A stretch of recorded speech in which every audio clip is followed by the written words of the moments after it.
Hi, my name is Robert. Please read the comments in the About section of this video.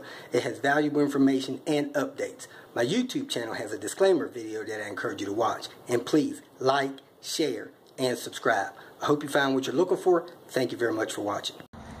This is how I'm going to drive that car down to the shop. Alright, I have the car cleaned out. All cleaned up, only the parts that have to be installed. Now I'm going to see if I can drive it with the adjustments I made with the alignment that I tried to do on it. See if I could drive it down to the shop. See here, it's fired right up again. Back it up a little bit. I think I'm going to be okay if I just take it easy, don't drive it too fast. Oh, let me adjust my mirrors out, and I'll come back when I get the car down there. Alright, I just slowly moseyed down here, and it came down nice and easy. Had a hard time getting the hood open, but there she blows. She's going to get that passenger front side fixed up so that I can get this car back on the road. I'm going to be replacing the turbo CHRA assembly on this 98.5 Volvo V70 cross country. I've determined that this turbo was bad, so I'm going to replace it with this rebuilt one that I have, and I had it rebuilt at Master's Touch Automotive. Now, there's two train of thoughts on turbo rebuilds, and let me go over that with you. The main two differences in having a turbo rebuild is, one, not having it balanced, and two, having it professionally balanced. From my opinion, it's best to have them balanced. However, several people that rebuild turbos and have done it in the past and, you know, service them on and on, they say that when a turbo comes from the factory, it of course is balanced before it goes in a new vehicle, which means that usually they will take pieces off of the turbine side and off of the compressor side to make them balanced. If you look here, there's a notch cut out of this compressor and a minor notch taken out there. That balanced the compressor wheel, and of course they do what they have to do on the turbine wheel on the back. They feel that once it's balanced, you take it off, put it back together properly, you really shouldn't need it balanced. However, if it's balanced, man, that turbo can last 200,000, 300,000, 400,000 miles if it's driven properly. And if it's not balanced, and it came from a balanced system like this one, that could cut the wear down dramatically. For instance, instead of this turbo lasting 170,000 miles like it has, it may only last 100,000 miles. It may only last 75,000 miles. I don't know. That's kind of unknown. And seeing that you did not have it balanced, you're taking that risk. So if you rebuild a turbo, put it back together, have it professionally balanced, it could last as long as a vehicle, 200,000, 300,000, 400,000 miles. If it's not balanced, you're taking a chance of it lasting that long or not. What's the odds of you having a car 18 years old and driving it another 200,000 miles? It's not that great. At any rate, it's best to have it rebalanced, but it's not necessarily a requirement. It can last a good long time because it was balanced at one time. So you can buy a rebuild kit, take the turbo apart. This is the turbine side, this is the compressor side. There's gaskets, seals, bearings inside the CHRA. This is a CHRA assembly, and rebuild it yourself. If you have a turbo that you believe is bad and you want it rebuilt, you can actually remove it, ship it to the guys that rebuilt this one, Master's Touch Automotive, and they can rebuild it for you. I will include their web address on the video. They rebuild turbos, they rebuild cylinder heads, they do a few other things for the Volvo community. The guy that runs and operates that shop has been a Volvo mechanic for probably close to 30 years. I don't remember exactly. He was a master tech for Volvo. He worked at the Volvo dealership for several years. He now has his own shop. He was one of the top Volvo mechanics in the country. I'm not sure how they rate that. At any rate, he knows his stuff. He has a passion for the Volvo community, and he can get you a turbo if you need one. He may even have a rebuilt one already in stock that's a perfect match to the one you have. You contact him, he'll ship you a turbo, or you ship yours. He rebuilds it, gets it turned right around. If you call him today and he has one in stock, he can get that to you within 48 hours, or you can express the shipping on it and get it overnight. He does the same thing for cylinder heads and engines. So go to his website, contact him if you need help, and I trust that you'll get great service. Now, what's the deal on this car? Well, as you may remember, some time ago, I bought this vehicle and it was actually overheated. As I said in the introduction, if you properly treat the turbo, it can last 200, 300, 400,000 miles. A lot of people don't know how to properly treat them, so they do need to be rebuilt, seals replaced, stuff like that. As far as this car is concerned, this car had been overheated when I purchased it. It also had fluid mixing, which is bad. So a turbo may spin 80,000 RPMs, 150,000 RPMs, close to 200,000 RPMs when it's being boosted to its limits. Well, these Volvo turbos are lubricated and cooled with oil, as well as being cooled with coolant. If you get a fluid mix because of a blown head gasket, now you're pumping that contaminated oil and contaminated coolant through the turbo CHRA. And if there's one way to wear a turbo out, it's by not having it properly lubricated and cooled. So my guess is, and my thought is, if you get a Volvo that has been overheated and it's had fluid mixing, there's a good chance that that turbo took a hit, and it probably has a lot of wear on it. Then, after I fixed the head gasket the first time, on my Voyage drive, I blew a coolant hose and overheated it again. That may have done it in.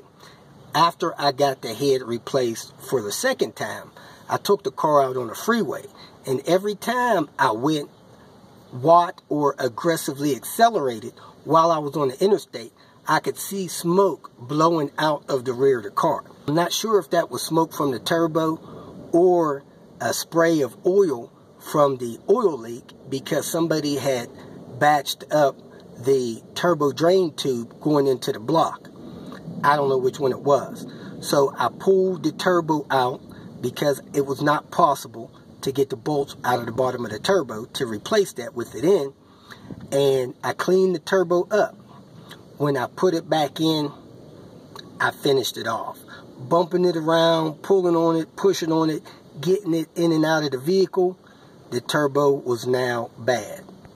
So there's a few signs and symptoms to a bad turbo. Number one, it's not boosting as well as it should. In this car, I believe the PSI pressure is programmed to be somewhere around 6 PSI. Well, that turbo has to spin pretty fast to produce that boost. If the turbo is worn, the seals and bearings are going bad, that turbo is just not going to spin fast enough to produce the boost pressure that it's supposed to. That's one sign of a bad turbo. Number two, if for some reason your turbo seizes up and stops spinning, it will actually choke the car down. This turbo has to spin for the exhaust airs to go by it. And if your exhaust is plugged up because your turbo turbine is not spinning, it's going to cause a problem. The car is not going to drive right, and your car will bog down and go extremely slow. It's easy to check that by pulling the intake hose off and spinning it. See if it'll spin. If it doesn't spin, it's seized up. You got to replace the turbo. Another thing, this CHRA, it has your bearings and seal close to the exhaust turbine side. It's got its bearings and seal up close to the compressor on the compressor side. If either one of these two seals go bad or blow, it's going to blow oil past it. If it blows oil past the turbine side, it's going to be blowing smoke out your exhaust. That may have been my issue when going near Watt on the interstate. May have been blowing some oil by there. If the seal goes bad on the compressor side and oil gets by there, it's going to blow oil up through your intake tubes and into your intercooler.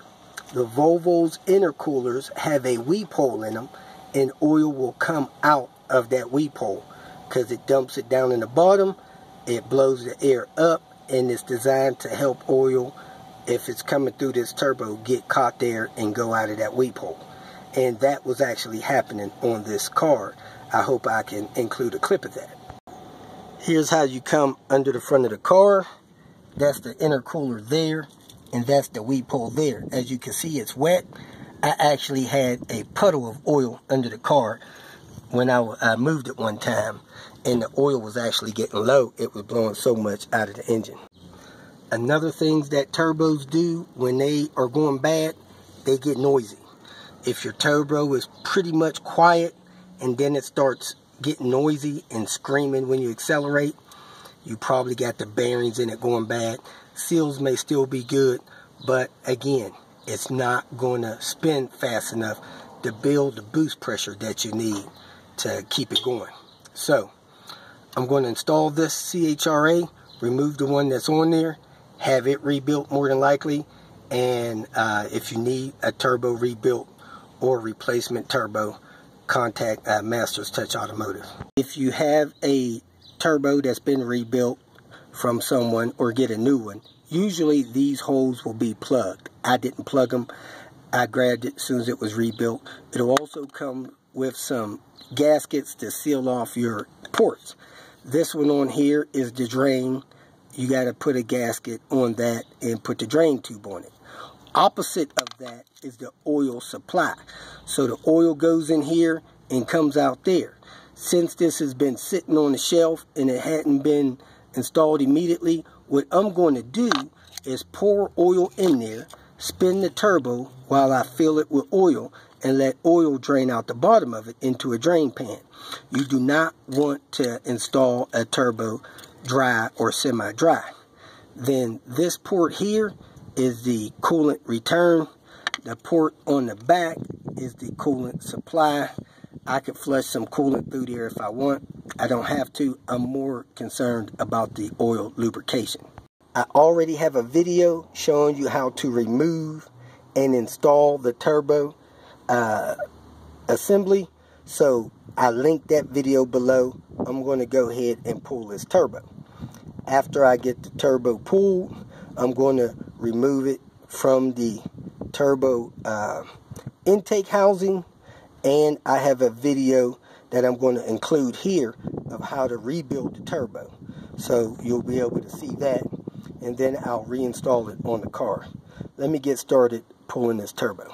I need a large clip ring to do my turbo replacement, and walking by this tool company, which is a great, good quality tool supplier, I see they're doing a liquidation sale. It's kind of sad to see, but it is what it is. Walking back to my sister's house.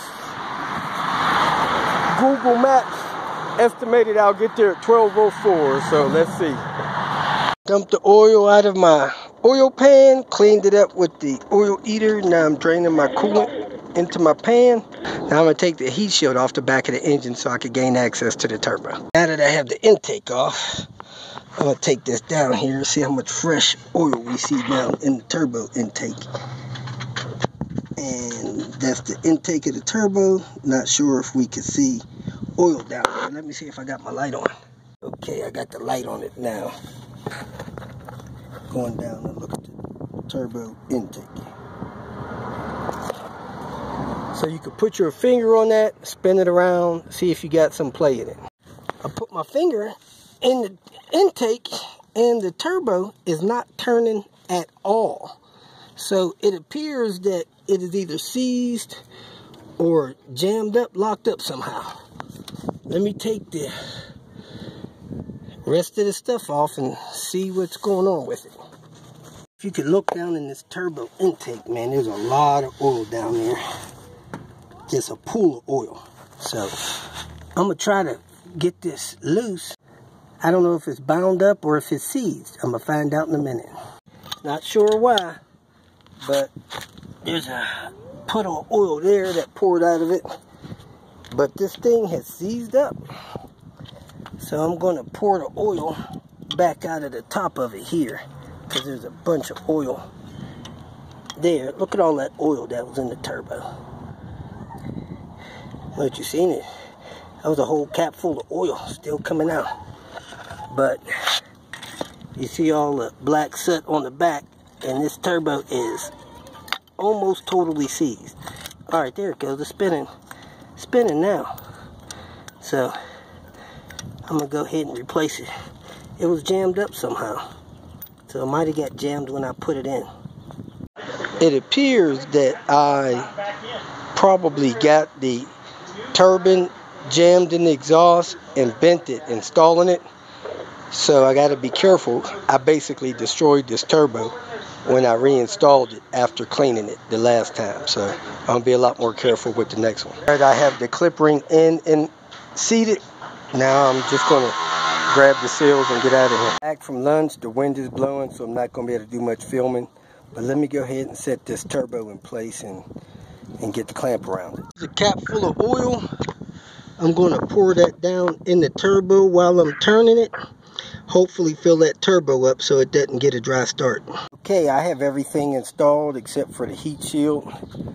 This cover here. This car should be ready to fire up and take it on the test drive, but I'm going to go ahead and install a heat shield. I triple checked the turbo, make sure it was turning good. So I'm going to go ahead and close it up, top off the coolant, and I guess I'll take it for a test drive. All done. I'm going to go ahead and read the code. So the turbo was replaced at 171.088. The code was probably related to the turbo being bad. Battery's going down a little bit because this car's been sitting a lot. One code.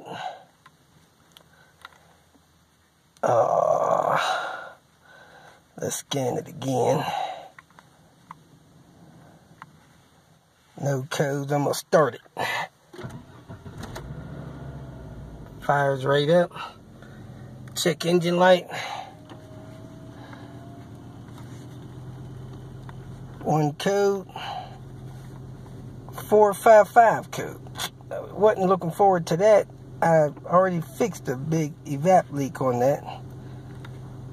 Well, it's cleared. So let me go ahead and get this car down off of here and take it around the block, see how she performs.